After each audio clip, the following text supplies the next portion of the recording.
ദൈവം എന്നെ നിയന്ത്രിക്കണമെന്ന് പ്രാർത്ഥിക്കണം. ബിസിനസ് ആകട്ടെ, കൃഷിയാകട്ടെ, ജോലിയാകട്ടെ, പഠനമാകട്ടെ, കുടുംബജീവിതമാകട്ടെ. ശിഷ്യന്മാർ പറഞ്ഞു ഇതേ ഭയങ്കര കൊടുങ്കാറ്റ് പ്രശ്നമാണ്. അപ്പോൾ മുതൽ യേശു അതിനെ നിയന്ത്രിക്കാൻ തുടങ്ങി.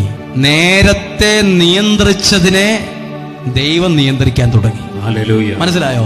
കാറ്റാണ് അവരെ നിയന്ത്രിച്ചത്, കാറ്റിനെ ദൈവം നിയന്ത്രിക്കാൻ തുടങ്ങി.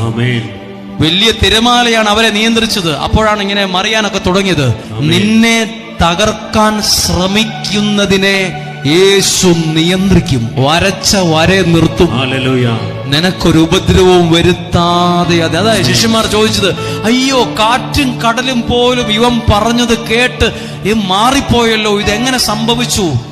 നിനക്കെതിരെ നിൽക്കുന്നതിനെ ഫുൾ സ്റ്റോപ്പ് ഇട്ട് നിർത്താൻ, വരച്ച വരെ നിർത്താൻ. നമ്മൾ പറയില്ലേ, വരച്ച വരെ കൊണ്ടുവരാൻ, വരച്ച വരെ നിർത്താൻ, നിന്നെ തകർത്തു കളയുമെന്ന് പറഞ്ഞു വെല്ലുവിളിച്ചതിനെ വരച്ച വരയിൽ കൊണ്ടുവന്ന് നിയന്ത്രിക്കാൻ നിനക്ക് പറ്റില്ലേലും ദൈവത്തിന് സാധ്യമാണ്.